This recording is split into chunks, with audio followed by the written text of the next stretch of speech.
Imaginez un singe derrière son bureau à Wall Street aux commandes des marchés financiers, des gérants de hedge funds effarés par ses performances et jaloux pendant que le singe déguste une bonne banane. On va voir ça tout de suite dans cette vidéo. Accrochez-vous. Vous pensez que les humains sont les rois de la bourse? Attendez d'entendre parler de nos amis à fourrure. Des études montrent que les singes qui choisissent des actions au hasard font mieux que les fonds spéculatifs. C'est la jungle de Wall Street. Alors, la prochaine fois que vous stressez pour vos décisions d'investissement, pensez à ajouter un peu de malice de singe à votre stratégie. Après tout, ils ne se contentent pas de ramasser des cacahuètes. Alors, quelle est cette fameuse étude? L'origine de l'idée, c'était que des singes pouvaient surpasser les professionnels de la finance. Ça remonte à 1973. C'est lorsque l'économiste Burton Gordon Malkiel a écrit dans son livre Random Walk Down Wall Street qu'un singe aux yeux bandés qui lançait des fléchettes sur des cotations boursières pouvait sélectionner du coup un portefeuille type de manière totalement aléatoire qui a finalement été aussi performant que celui choisi par des experts de la finance. Les expériences qui ont pu être réalisées, il y a eu deux études. Il y a eu la Monkeydex en 1999. Donc c'est un indice boursier qui a été créé à partir des choix d'une guenon nommée Raven, que je salue, qui lançait des fléchettes sur le tableau contenant des noms d'entreprises internet. Pendant quelques mois, cet indice a donc surperformé certains gérants de fonds. Donc ça, c'est ce que je viens de vous montrer. La deuxième étude, c'est l'étude de Cass Business School de 2013. Où dans cette recherche, on a utilisé une simulation informatique pour reproduire des choix aléatoires d'un singe. Les chercheurs ont sélectionné comme ça, de manière totalement au hasard, 1000 actions américaines. Ils l'ont répété 10 millions de fois, comparant leur performance à celle des indices boursiers entre 1968 et 2011.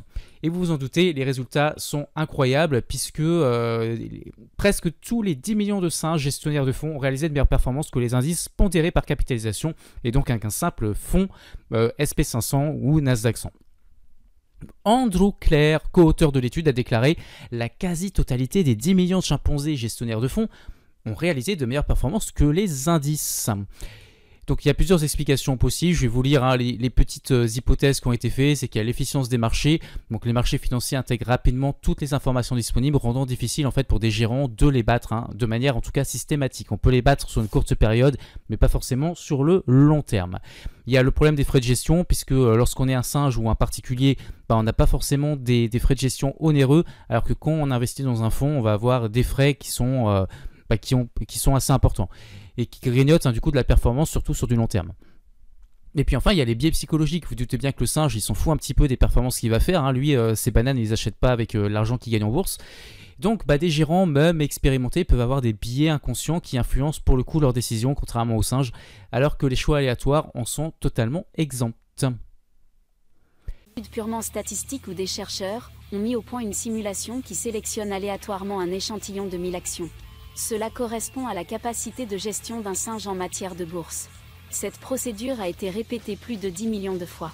Et le résultat, c'est que des singes auraient fait des meilleurs choix d'investissement que les traders au long de ces 43 dernières années. Donc ce qu'on peut dire en conclusion, c'est que les implications pour les investisseurs, c'est tout simplement que ça remet un petit peu en question l'utilité de la gestion active par rapport à la gestion passive. En gros, il suffirait d'acheter un simple fonds passif SP500 pour surperformer la plupart des fonds qui sont en gestion active. Cependant, il faut quand même noter que ces expériences ont des limites, bien sûr, et que la gestion professionnelle peut avoir d'autres avantages, comme une meilleure gestion, notamment surtout du risque, et une diversification appropriée. Parce que bien sûr, ici, on est en train de parler de performance sur des périodes données, mais on ne parle pas du risque et du drawdown. Peut-être que les singes, ils ont eu moins 50% sur leur portefeuille, alors que les gérants de hedge funds ont fait un peu moins de performance que les singes, mais par contre, ils ont eu une meilleure maîtrise de la volatilité et du risque. Donc, en fin de compte, ces études sur les singes en bourse nous rappellent l'importance d'une approche réfléchie et critique de l'investissement qui soit gérée activement ou passivement. Et donc, cette vidéo, je voulais vous la faire surtout parce qu'il va y avoir un gros changement dans le portefeuille du druide et sur cette chaîne. Je vais vous en parler dans la vidéo de ce dimanche, donc la manquez pas. Vous allez voir, il y a vraiment un gros bouleversement, puis vous aurez du coup les performances du portefeuille 2024, puisque ce portefeuille, je l'ai clôturé pour en ouvrir un nouveau. Je vous explique tout ça dimanche. Pensez à liker, à vous abonner et à suivre surtout cette vidéo de dimanche pour savoir comment la chaîne et surtout le portefeuille va évoluer.